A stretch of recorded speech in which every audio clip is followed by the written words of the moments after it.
नमस्कार। स्वागत है आप सभी का कर्मवीर आईएएस में। आज हम लोग मॉडर्न हिस्ट्री का लेक्चर नंबर 29 करने जा रहे हैं, जो कि बेस्ड है कॉन्स्टिट्यूशनल डेवलपमेंट ऑफ इंडिया। उम्मीद करती हूँ कि आप सभी को प्रीवियस लेक्चर पसंद आया होगा और आप इस लेक्चर को एंजॉय करेंगे, अटेम्प्ट करने की कोशिश करेंगे। चलते हैं अपने पहले क्वेश्चन की तरफ। Question number 1, which act provision competitive exam system for civil services? किस अधिनियम ने सिविल सेवाओं के लिए प्रतियोगी परीक्षा प्रणाली का प्रावधान किया? आपके ऑप्शन हैं ए 1833, बी 1853, सी 1858, डी 1882। इसका आंसर हो जाएगा option B 1853। Next question, question number 2, which of the following acts for the first time created a functioning legislature council in India? निम्नलिखित में से किस अधिनियम ने पहली बार भारत में एक कार्यशील विधान परिषद का निर्माण किया था? आपके ऑप्शंस हैं A charter act of 1793, B charter act of 1813, C charter act of 1853, D charter act of 1833। इसका आंसर हो जाएगा option C charter act of 1853। C is the right answer. Next question, question number 3, in which of the following years the British government finally agree to hold the Indian civil services examination simultaneously in India and England? निम्नलिखित में से किस वर्ष में British सरकार अंततः भारत और England में एक साथ भारतीय सिविल सेवा परीक्षा आयोजित करने पर सहमत हुई? आपके ऑप्शंस हैं ए 1922, बी 1923, सी 1924, डी 1925। इसका आंसर हो जाएगा option A 1922 is the right answer. Next question. Question number 4. Match list 1 with list 2 and select the correct answer by using code given below. सूची 1 को सूची दूसरे के साथ सम्मिलित करना है और अपने कोड से सही उत्तर का चुनाव करना है। देखिए, एक तरफ क्या है, A establishment of board of control, B establishment of supreme court, C permission of appointment of Christian missionaries in India, D law member in governor general council. दूसरी तरफ क्या है, पहला रेगुलेटिंग एक्ट 1773, दूसरा पिट्स इंडिया एक्ट 1784, तीसरा charter act 1813, fourth charter act 1833। तो इससे आपको हमें मिलान करना है कि कौन कौन सा इससे रिलेटेड है। चलिए मिलान करते हैं। जो establishment of board of control था वो कौन से एक्ट में आया था? पिट्स इंडिया एक्ट 1784 में आया था। फिर एस्टेब्लिशमेंट ऑफ सुप्रीम कोर्ट कौन से एक्ट के थ्रू हुआ था? Regulating act 1773। Permission of appointment of Christian missionaries in India, ये आया था चार्टर एक्ट 1813 के थ्रू। और law member in governor general council, ये हुआ था चार्टर एक्ट 1833। तो इस तरीके से देखिए क्या होगा, establishment of board of control इसका हो जाएगा 2 पिट्स इंडिया एक्ट, ठीक है। एस्टेब्लिशमेंट ऑफ सुप्रीम कोर्ट इसका हो जाएगा first regulating act 1774। Permission of appointment of Christian missionaries in India, इसका क्या हो जाएगा?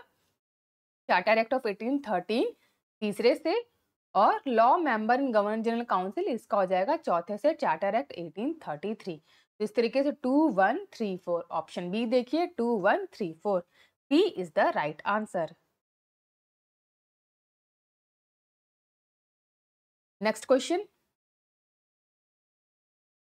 क्वेश्चन नंबर 5, मैच लिस्ट 1 एक तरफ है act of colonial government of India with list 2 दूसरी तरफ है provision, and select the correct answer using the code given below.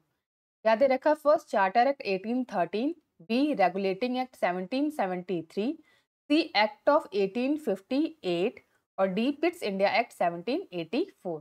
दूसरी तरफ है first set a board of control in Britain to fully regulate the East India company.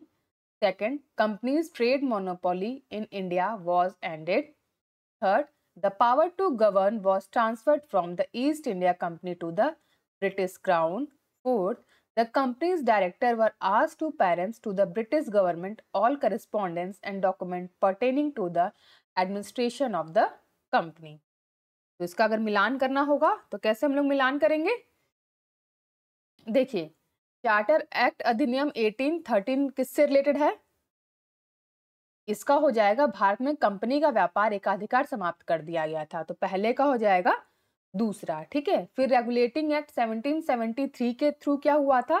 Company के निदेशकों को company के प्रशासन से संबंधित सभी पत्राचार और दस्तावेज ब्रिटिश सरकार को प्रस्तुत करने के लिए कहा गया। चौथा इससे हो जाएगा। ठीक है, फिर तीसरा कह रहा है कि 1858 का अधिनियम क्या था? उसमें था शासन करने की शक्ति ईस्ट इंडिया कंपनी से ब्रिटिश काउंट को हस्तांतरित कर दी गई थी। ठीक है, उसके बाद से चौथा क्या है? पिट्स इंडिया एक्ट। इसका क्या था? इसका होगा नियंत्रण बोर्ड की स्थापना करके ब्रिटेन द्वारा ईस्ट इंडिया कंपनी को पूर्ण रूप से विनियमित कर दिया गया था। तो इसका हो जाएगा ए का 2, बी का 4, सी का 3 और डी का 1। 2 4 3 1। 2 4 3 1 किस में है? ऑप्शन ए में है, तो ए इज द राइट आंसर। ठीक है, क्या हो जाएगा पांचवे का? 2 4 3 1। ए is the right answer.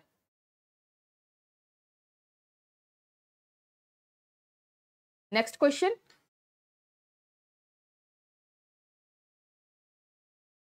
Question number 6, by which act the British Parliament had abolished the monopoly of East India Company's trade in India except tea and China trade?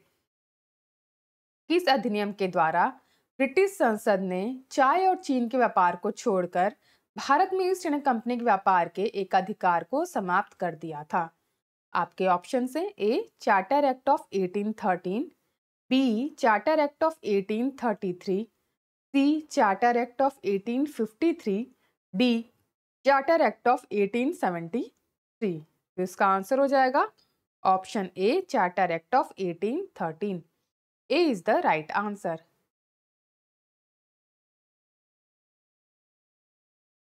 Next question,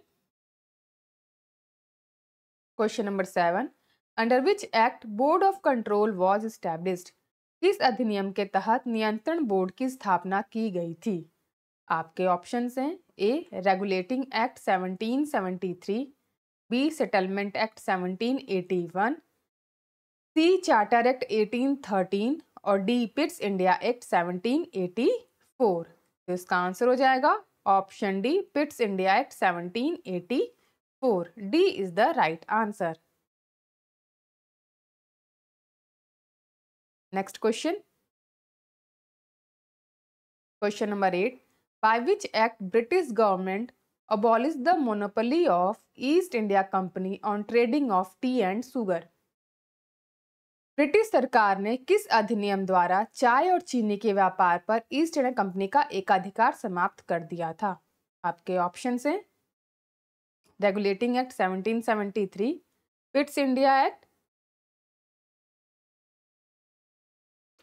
1784, D charter act 1813, D charter act 1833। तो इसका answer क्या हो जाएगा? इसका answer अभी मैंने discuss किया, आप लोग कमेंट सेक्शन में बताइएगा आठवें का आंसर क्या होगा। Next question, question number 9, British east India company loss the monopoly of T trade by? British east India company ने चाय व्यापार का एकाधिकार कब खोया? आपके ऑप्शंस हैं A the charter act of 1793, B the charter act of 1813, C the charter act of 1833, D the charter act of 1853। तो इसका आंसर हो जाएगा option C the charter act of 1833। C is the right answer. Next question, question number 10, which of the following acts transferred the government of India from East India company to the crown? निम्नलिखित में से किस अधिनियम ने भारत सरकार को East India company से crown में स्थानांतरित कर दिया? आपके ऑप्शन हैं A charter act 1833, B charter act 1853, C the government of India act 1858, D Indian council act 1861।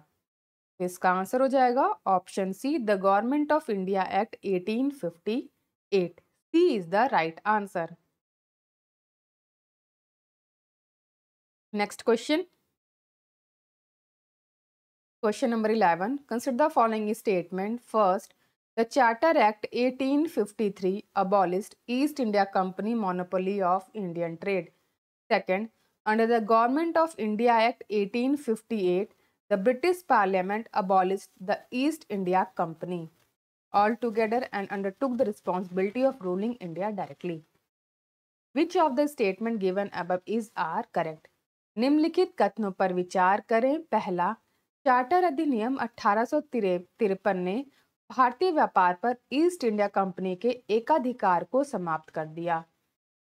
दूसरा, भारत सरकार अधिनियम 1858 के तहत ब्रिटिश सरकार संसद ने ईस्ट इंडिया कंपनी को पूरी तरह से समाप्त कर दिया और सीधे भारत पर शासन करने की जिम्मेदारी ली। ऊपर दिए गए कथनों में से कौन सा सही है ये आपको बताना है। तो बताइए इसमें कौन सा ऑप्शन सही है। देखिए जो दूसरा स्टेटमेंट कह रहा है कि under the government of India act 1858 the British parliament abolish the East India company all together and undertook the responsibility of ruling India directly. ये इसमें सही स्टेटमेंट है। पहला स्टेटमेंट गलत है और आपको सही बताना था, तो इसका आंसर हो जाएगा option B, 2 only. B is the right answer. Next question, question number 12. Which one of the following acts empowered the Governor General of India to issue ordinances? निम्नलिखित में से कौन सा अधिनियम भारत के गवर्नर जनरल को अध्यादेश जारी करने का अधिकार देता है? आपके ऑप्शंस हैं A charter act of 1833, B Indian council act of 1861, C Indian council act of 1892, D Indian council act of 1909। तो इसका आंसर हो जाएगा option B Indian council act of 1861। B is the right answer. Next question, question number 13. Which one of the following acts of British India strengthened the Viceroy's authority over his executive council by substituting portfolio or departmental system for corporate functioning? British Bharat के निम्नलिखित अधिनियमों में से किस अधिनियम ने corporate कामकाज के लिए पोर्टफोलियो या विभागीय प्रणाली को प्रतिस्थापित करके अपनी कार्यकारी परिषद पर वायसराय के अधिकार को मजबूत किया? आपके ऑप्शन हैं A Indian council act 1861, B government of India act 1858, C Indian council act 1892, D Indian council act 1909। तो इसका आंसर हो जाएगा option A Indian council act 1861। Next question, question number 14. Which one of the following acts of British India strengthened the Viceroy's authority over his executive council by substituting portfolio or departmental system for corporate functioning? British Bharat के निम्नलिखित अधिनियमों में से किस अधिनियम ने corporate कामकाज के लिए पोर्टफोलियो या विभागीय प्रणाली को प्रतिस्थापित करके अपनी कार्यकारी परिषद पर वायसराय के अधिकार को मजबूत किया? आपके ऑप्शन हैं A Indian council act 1861, B government of India act 1858, C Indian council act 1892, D Indian council act 1909। तो इसका आंसर हो जाएगा option A Indian council act 1861। Next question, question number 15. Which of the following act empowered Indian Legislative Assembly to make discussion on a budget? निम्नलिखित में से किस अधिनियम ने भारतीय विधानसभा को बजट पर चर्चा करने का अधिकार दिया? आपके ऑप्शन हैं A Indian council act 1861, B Indian council act 1892, C Indian council act 1909, D Indian administration act 1919। इसका आंसर हो जाएगा option B Indian council act 1892। B is the right answer. Next question, question number 16। By which of the following acts the British for the first time introduced the system of indirect elections in India? निम्नलिखित में से किस अधिनियम के द्वारा अंग्रेजों ने पहली बार भारत में अप्रत्यक्ष चुनाव की व्यवस्था शुरू की? आपके ऑप्शन हैं ए 1909, बी 1861, सी 1867, डी 1892। इसका आंसर हो जाएगा option D 1892। Next question, question number 17। To control the media in India acts were passed in. Bharat में मीडिया को नियंत्रित करने के लिए अधिनियम पारित किए गए। आपके ऑप्शन हैं ए 1835, 1867, 1878, 1908, B 1858, 1864, 1872, 1910, C 1854, 1872, 1908, 1910, D 1867, 1908, 1910, 1919।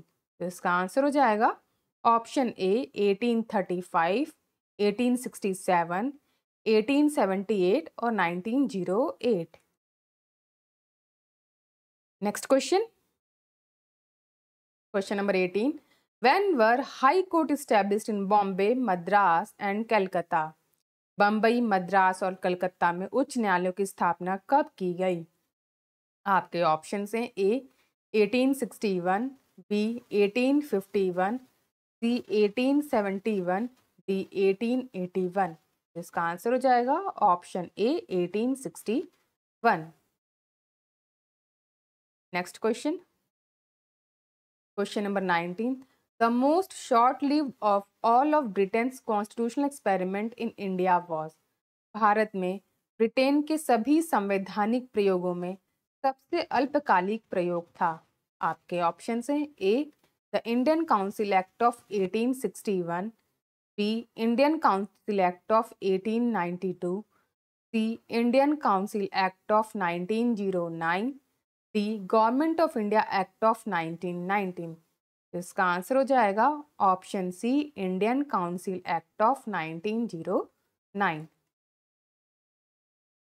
Next question, question number 20।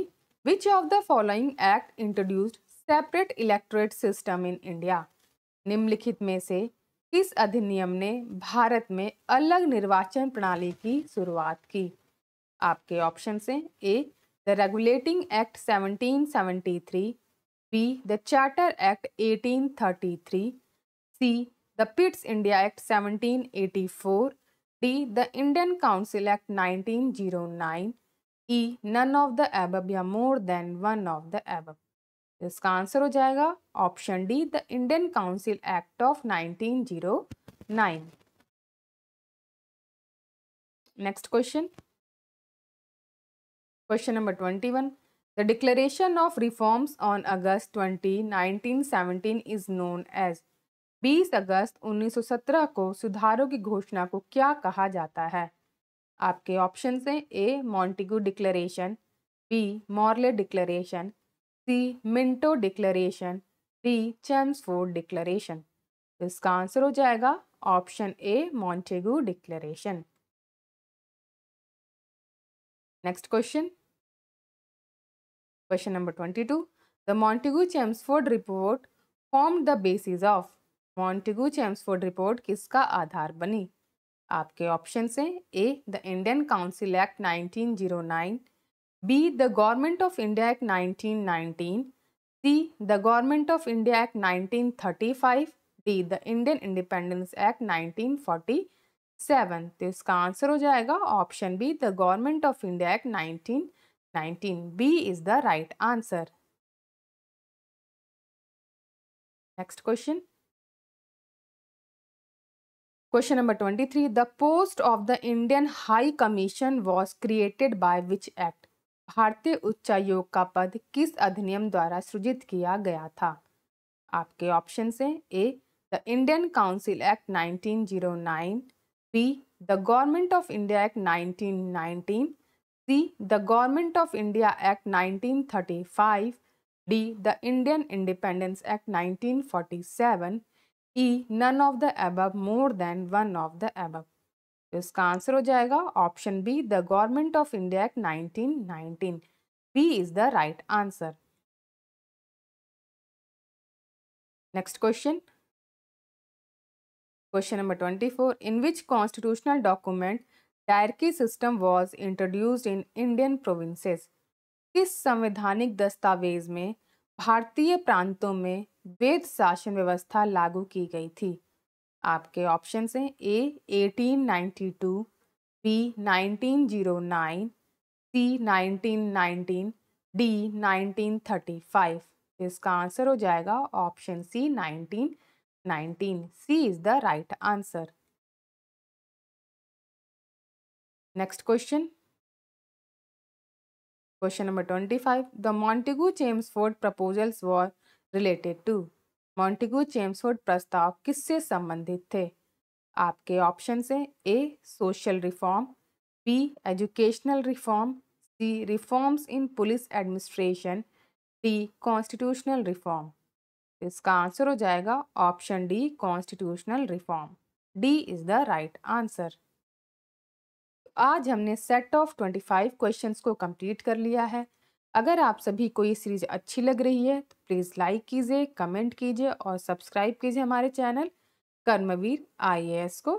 Thank you for watching. May the force be with you.